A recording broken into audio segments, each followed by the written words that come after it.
stroke itu kalau mau klaim penyakit kritisnya tentunya ada form tersendiri dan cara pengisiannya juga berbeda ya.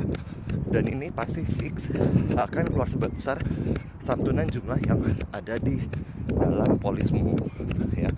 Baik itu dalam produk unit link yang zaman dulu ataupun produk tradisional yang zaman sekarang.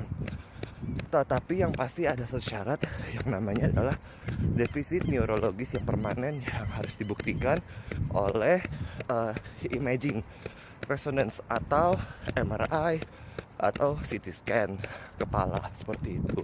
Jadi harus ada pembuktian bahwa memang ada penyumbatan atau enggak perdarahan yang terlihat dari si hasil MRI itu.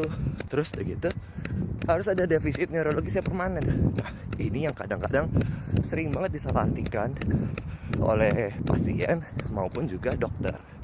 Defisit neurologis itu kan maksudnya adalah kekurangan fungsi syaraf.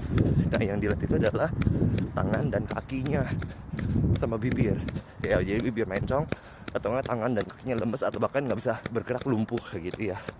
Even satu sisi aja dengan skor berkurang satu yang bisa 5 jadi 4, itu aja udah termasuk sebenarnya defisit neurologis. Dan yang dimaksud permanen adalah itu defisit neurologis masih ada atau tidak.